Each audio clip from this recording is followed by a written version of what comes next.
این استان بزرگترین عشایر ما که حدود 1.8% از جمعیت کشور ما رو هم تشکیل میدن، عشایر بختیاری رو توی خودش شایده.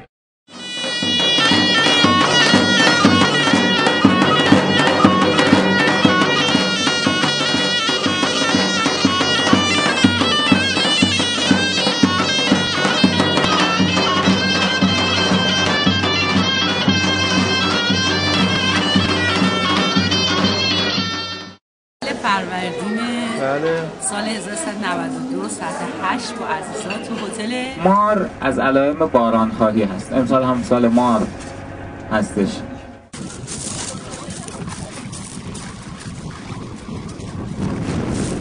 ما داریم از سرچشمه شروع میکنیم. انشالله از 980 کیلومتر طول کارون ما یه چیزی حدود 600 کیلومترش رو میریم تا برسیم به سازهای دوره ساسانی توی شوشتر.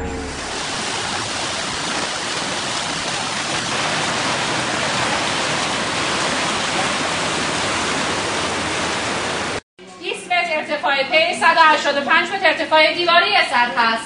وقتی میگیم ارتفاع 185 متر به آن معناست که آب پشت بدنه سد میتواند تا ارتفاع 185 متری رو بالا ببره.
در کنار جاذبه‌های بصری که از لحاظ گیاهشناسی و انسانی در این منطقه داریم، مانند دشت‌های شقایق، جنگل‌های بلوط، عشایر بختیاری، کوچشون، نحوه و آداب و رسوم زندگیشون، نکته قابل توجهی که اینجا رو متمایز کرده از جاهای دیگه زاگرس، جاذبه‌های زمین‌شناسی اون، مخصوصاً در تنگه‌های آبی اون که رودهایی مانند همین رود کارون در اون جاری هستش. جاذبه‌های زمین‌شناسی بسیار زیبایی رو که قابلیت تبدیل شدن به یک پتانسیل گردشگری رو دارن اینجا به خوبی ملاحظه می‌کنیم.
آسیامش بیا اون طرف.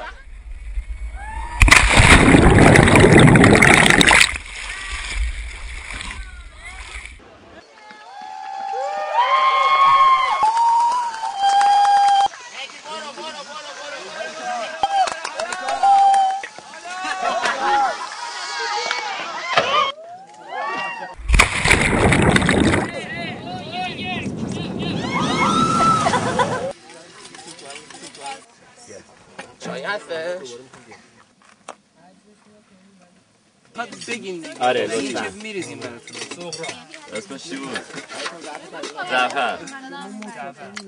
آره کی بود این؟